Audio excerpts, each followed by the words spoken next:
देखो, कोई question exam में आए या ना आए, लेकिन कभी परिचय, लेखक परिचय, पत्र लेखन, निबंध लेखन, ये ऐसे क्वेश्चंस होते हैं जो कि एग्जाम में आने ही आने हैं। ठीक है, तो इन क्वेश्चंस को आपको बिल्कुल भी यहाँ पे छोड़ना नहीं चाहिए, इनको बार बार रिवीजन करना ही चाहिए। ठीक है, सो इस वीडियो में हम आपके इंपॉर्टेंट कवि और लेखक परिचय आपको बताएंगे, जो कि एग्जाम में आपके आने के बहुत ज़्यादा चांसेस हैं। ठीक है, तो देखेंगे।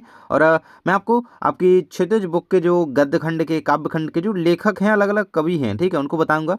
मैं बताऊंगा तो सारे आपको, ताकि यहाँ पे एक एक लाइन सबके बारे में, क्योंकि रचना वगैरह किसी की भी आ सकती है ऑब्जेक्टिव में, लेकिन मैं आपको मेन इंपॉर्टेंट जो है बता दूंगा कि कौन सा आपको बिल्कुल करके ही जाना है। ठीक है, तो वो ध्यान से रखना। ठीक है, कह रहा है सूरदास जी। ठीक है, सूरदास जी का जो जीवन परिचय है बहुत ज़्यादा इंपॉर्टेंट है।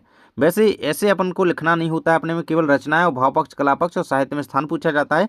सो लेकिन आपको ये याद रखना है, बिकॉज ऑब्जेक्टिव में अगर इससे कभी क्वेश्चन बन गया तो गलत नहीं होना चाहिए। ठीक है, देखो, जन्म के स्थान की बात करें यहाँ पे अगर सूरदास जी की, तो इनका जन्म जो है 1478 ईस्वी में सिंही गांव के लगभग माना जाता है, और मथुरा आगरा मार्ग पर स्थित गांव माना जाता है सिंही गांव। ठीक है, और मृत्यु इनकी 1583 में हुई थी परसौली गांव में। ठीक है, तो ये चीज़ एक याद रख सकते हो, गांव इनके जन्म की तारीख है। ठीक है, अब प्रमुख रूप से इस तरीके से आपके एग्जाम में आएगा कि सूरदास जी की प्रमुख रचनाएं हैं, तो लिखिए दो रचनाएं, भाव पक्ष, कला पक्ष, साहित्य में स्थान। या फिर अलग तरीके से भी आ सकता है कि सूरदास जी का कला पक्ष लिखिए। ठीक है, तो ऐसे भी क्वेश्चन आ जाता है।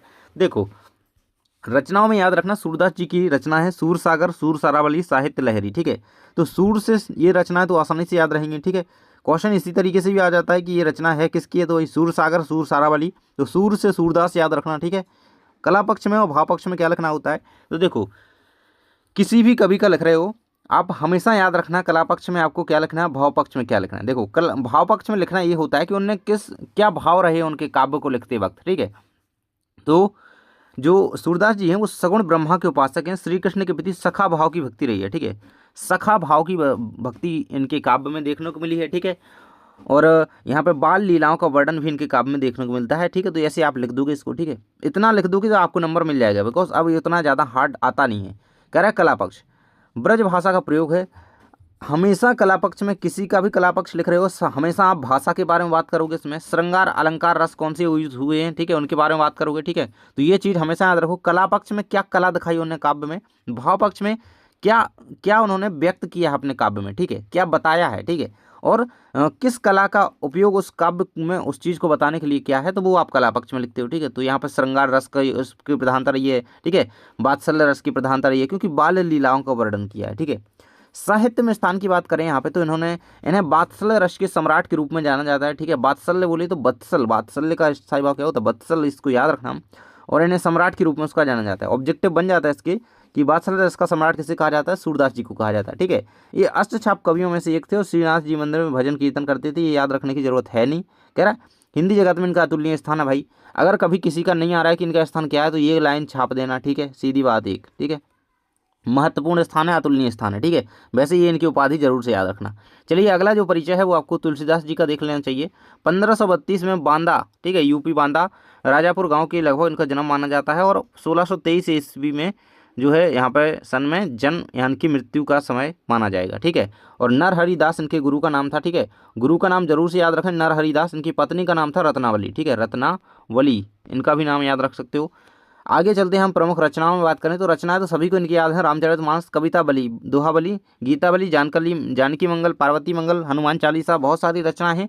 सो आप कोई भी दो तीन याद रखें मेनली। ठीक है, तो ये तो आपको याद रखनी ही होंगी। ठीक है, रामचरितमानस एक महाकाव्य है जो कि प्रमुख महाकाव्य है इनका। ठीक है, सही में बात कर रहा हूँ, बहुत इंपॉर्टेंट है, ये प्रमुख महाकाव्य है।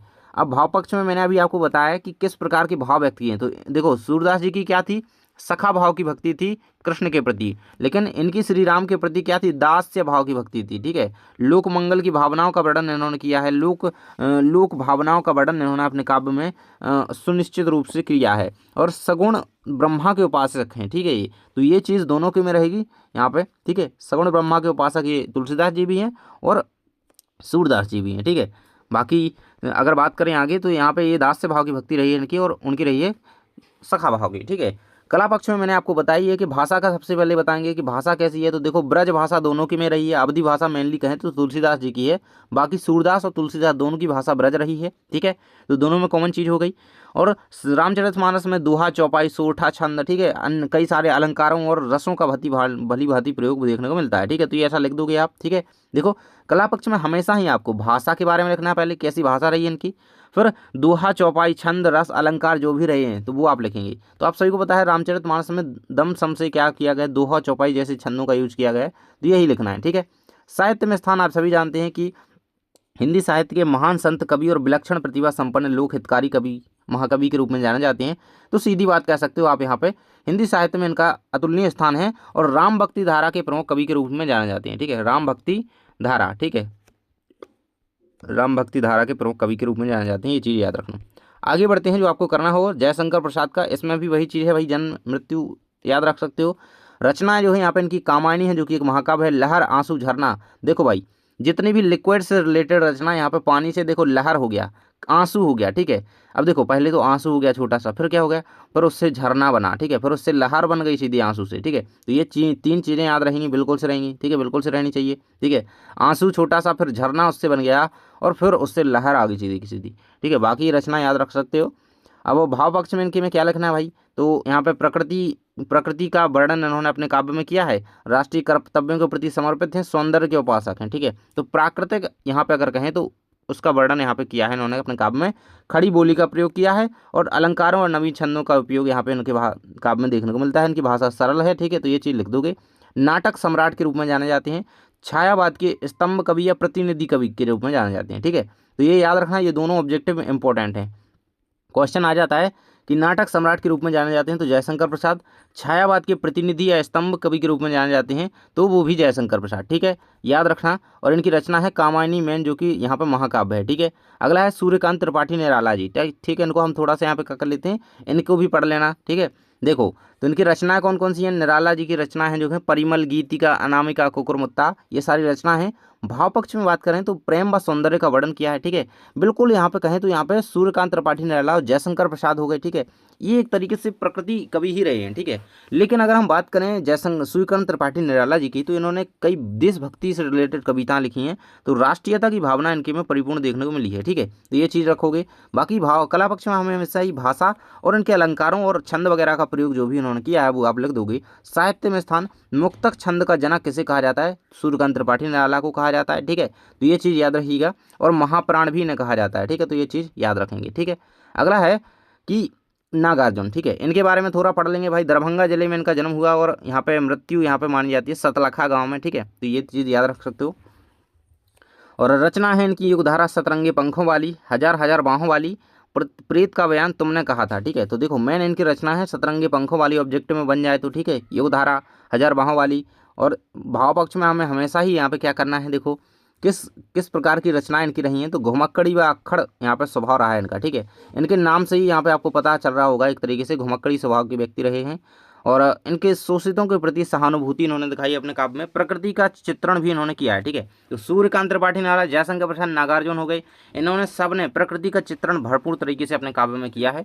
और कला पक्ष में हमेशा ही सभी ने खड़ी बोली का यूज किया है। ठीक है, सूरदास और तुलसीदास को छोड़ करके। ठीक है, अलंकारों का स्वाभाविक प्रयोग किया है, छंद व छंदमुक्त रचनाएं इनकी काव्य में देखने को मिली हैं। ठीक है, साहित्य में स्थान, आधुनिक कबीर के रूप में जाने जाते हैं, यात्री नाम से भी न जाना जाता है। यात्री बोले तो देखो यार यही घुमक्कड़ बात आ गई ना। ठीक है, घूमने वाले भाई। ठीक है, इनका वास्तविक नाम वैद्यनाथ मिश्र है। ऑब्जेक्टिव बन जाता है कि नागार्जुन का वास्तविक नाम क्या है, तो वैद्यनाथ मिश्र याद रखना। आधुनिक कबीर के नाम से नागार्जुन जाने जाते हैं और यात्री के नाम से किसे जाना जाता है, नागार्जुन को। ठीक है, मंगलेश डबराल। अब देखो यार, आप लोग बोलोगे आप सारे बता रहे हो, हमें तो इंपॉर्टेंट चाहिए। देखो यार, अगर सारे पढ़ के नहीं जाओगे तो आगे भी काम नहीं आएगा कभी। ठीक है, ये आप पढ़ लो एक बार, फिर मैं बता रहा हूँ कि बिल्कुल कौन सा रट के ही जाना है, मतलब कौन सा बिल्कुल आने वाला है। ठीक है, तो वो तो बता ही रहा हूँ।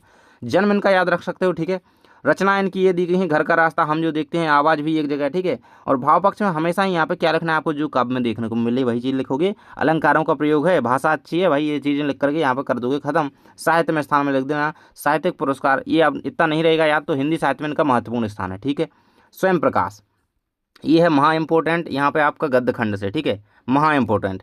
देखो प्रमुख रचनाएं इनकी रहेंगी यहाँ पे, जो कि सूरज कब निकलेगा, आएंगे अच्छे दिन भी। ठीक है, छोर की माँ, और छोटू उस्ताद, ठीक है। तो ये सारी इनकी रचना है, बाकी आपको जो भी याद है वो याद रखेंगे, ठीक है। भाषा शैली इसमें लिखी जाती है। तो अब जैसे भाव पक्ष कला पक्ष लिख रहे थे, अब भाषा शैली में क्या लिखना होता है।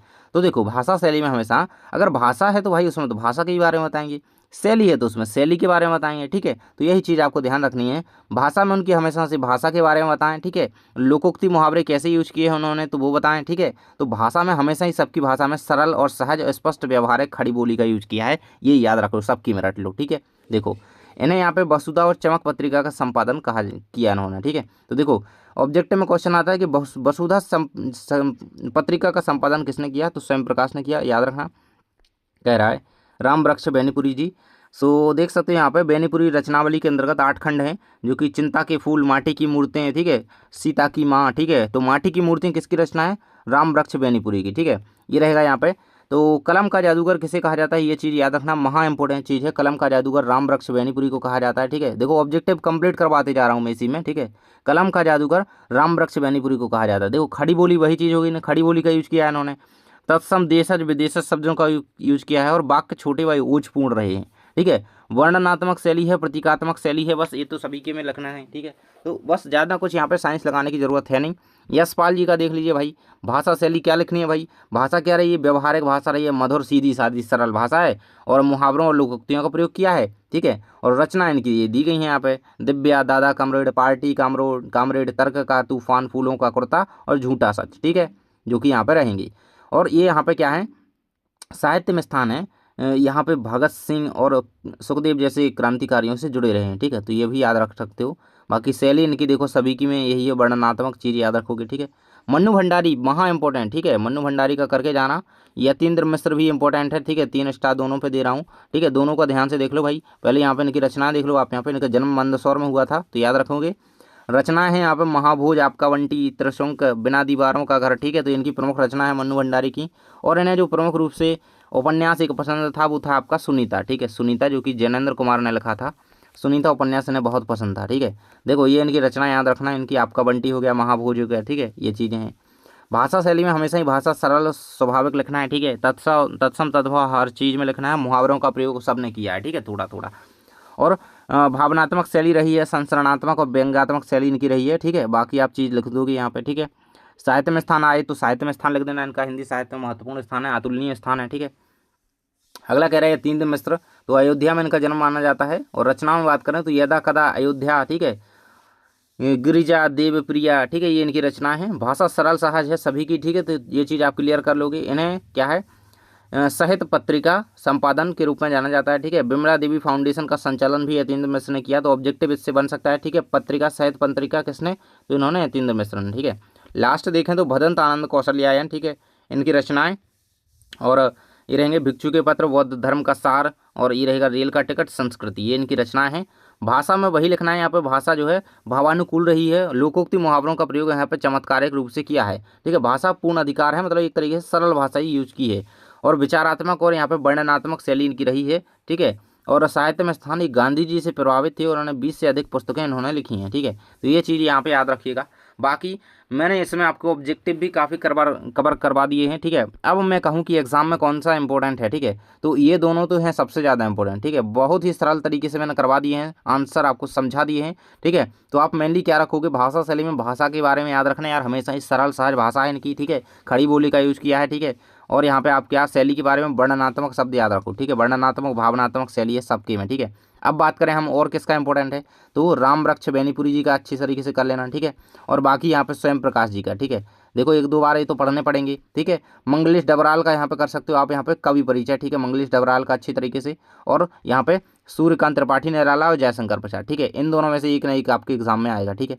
तो ये रहेंगे। और बाकी आप अगर इनका आ जाता है तुलसीदास सूरदास जी का, तो आप इनका तो लिख ही दोगे, बिकॉज ये क्या है, ये आपको आसानी से पता है इन्होंने क्या यूज़ किया अपनी भाषा भाई। अब ये तुलसीदास जी अयोध्या के राम जी की यहाँ पे रचना कर रहे हैं, तो अवधि का प्रयोग किया है, ठीक है। तो यही चीज़ें हैं, बाकी सेम सेम ही है सब कुछ। मैंने इतने सिंपल तरीके से इस भाषा को लिखा है ताकि आप लोग याद कर सकें, आसानी से हो जाएगा, बन भी जाएगा, क्योंकि हम समझ चुके हैं। तो ये सारे कंप्लीट करके जाओ, मिलते हैं अगले वीडियो में। और सारे वीडियोज़ देख लेना, क्योंकि तैयारी हो जाएगी आपकी, और प्ले लिस्ट चेक कर लेना, ठीक है। Bye bye.